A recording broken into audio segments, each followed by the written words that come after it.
every single chopper that you see is different. It's an actual piece of art. Like, it's your own personality on that bike. Like, you could get a sports bike and go through town or whatever, and no one's going to look back twice to look at it, think, oh, it's a nice sports bike. You ride through on a crazy death trap like a chopper, people go and look at it. It looks crazy. They sound amazing. They look amazing. If you absolutely anything to it, and but to ride them, it's like a different aspect altogether. Like, you're not going to be nailing it at 120 or whatever. You're going to be steady 60, 70 miles per hour. It's hardtail. There's no suspension. Stuff's going to fall off. You listen to the car. It's like, is something broken? You pull over, you fix it, you rebuild it. You can do absolutely anything to these bikes, and you become obsessed with them. I've been painting tanks for roughly about 4 to 5 years.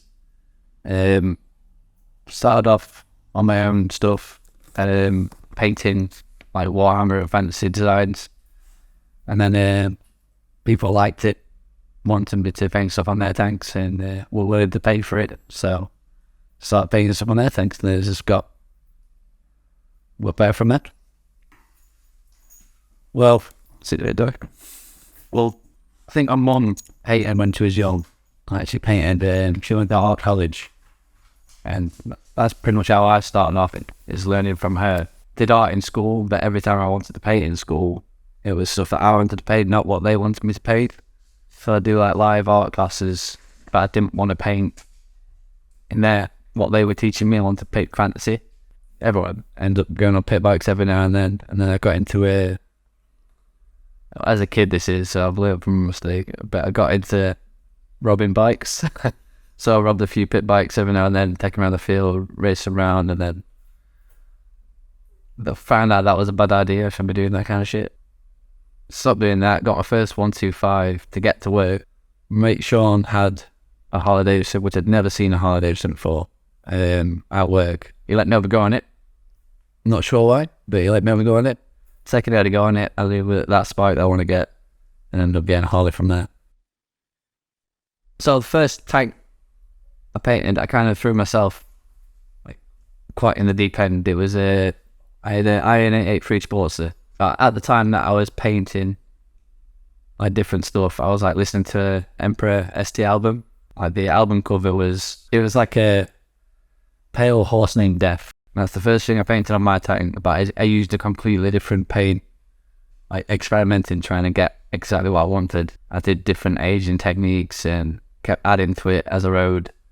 Didn't seal it, so some of it came off, but it looked good, so I sealed it after, and I just kept building up on top of it. And like, I could think sometimes when I went to work and there was nothing on, and just bring a paintbrush and a paint pot and start topping up the tank. But one of my friends, like, he saw what I did, and he says, "Oh, that was pretty cool. I'd like a tank myself." And then he gave me this design that he wanted, which was like a Harley Davidson skull and wings. Quite a simple design, but you can really mess it up. Like, you could paint it badly. Yeah, it came out pretty good. And then I did a few more tanks for him, and then from that, because I didn't charge him, I guess if he sees this, he'll me a favour, but I didn't charge him anything for these tanks. But I didn't really need to, because it was just a hobby. Yeah, from them few tanks I did for him, people saw it and they just wanted to get some more work. Yeah, I've done merchandise for bands and all these different things, but painting on a tank seems to be a lot better, because it's like something about it. It's some mystical magic about it that appeals to me. And I like bikes anyway, so painting on it even better. A guy from Texas painted him a good friend actually. I painted him a tank with Gun on the Barbarian on it. I questioned if I could do it or not, because it's hard to paint someone else's work but in your own style. But at the same time, Frank Posetti's dead, but his artwork will literally last for a lifetime. And for me to paint something in respect without making it look shit, like, I need to make sure it's like perfect, so that when I've had his daughter, comment on like a picture of the tank, I want to post it saying that's actually really good. That's me sorted. That's me happy. If I respect his name and it's come out well, then perfect. But I'd say my favourite personal tank would be mine, which is the Nazgul. My bike's called Nazgul, the tank's Nazgul. But that was the first time I'd experimented with by doing certain things to the tank, and I experimented with putting blood in paint. So the red eyes are actually a mixture of blood and certain paints and a different chemical, and I managed to seal it into the eyes. That's the thing that I seem to be doing more and more recently with different tanks, is sealing different substances into tanks. But I'm not calling dirty head for nothing, so my entire process is quite it's quite straining, to be honest. This thing that seems to go through my head before I even laid that brush down. I'll stare at it. I won't do anything. I'll just keep staring at it, and then my missus will come by and she'll be like, "You gonna start that tank yet?" I was like, "I am, but the second I've started that brush, then I'm not gonna be able to stop." And there's that big wall of getting over starting it. But the second I've started it, best in God, like I could go hours, not one stress at well. Don't think of anything else other than painting that tank. It's almost like you're going to your own world. You're creating something, and you're not dealing with stresses outside of it. I always like painting because it takes all the stresses of your entire day out, and you can just crack on with the tank. Originally, I started painting in my old garage. There's like a little brick garage, no lighting, so I had to use I used a torch that I strapped to the roof, turn the torch on, just so it was on the bike. So I didn't want to take the tank off my bike, so I painted it on the actual bike.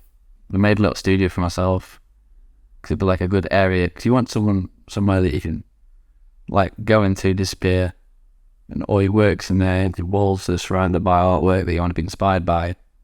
I'd like to say people did call it, but you can mistake that word so many different ways. Like, I had a photographer come around and was taking photos of me, and she was heading down to see her mum, and she just said to her mum, was like, "Oh, I'm just stopping off to see Dirty Ed, to take some photos of him." And she was like, "Who?"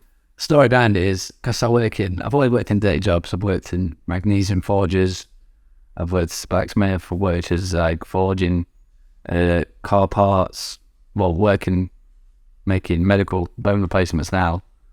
Dirtiest job I've ever had. So it looks like you come out of the job looking like a coal mine. It's either working on bikes, getting dirty, getting oily, working at work, getting dirty, getting covered in dagging grease and stuff like that, or painting, getting covered in paint. Always dirty, all the time. It's like almost, it's self-explanatory. It's something I ride to work on every day, which I still think is pretty crazy, because like it's through some sketchy weather, like sliding all over the place in ice and hailstorms and lightning storms, but you still feel like you're on this crazy ass steed, this medieval steed, this screaming its ass off, oil's leaking out of it. Yeah, it's like a conquest every time you go out on it. As an artist perspective, what more could you want?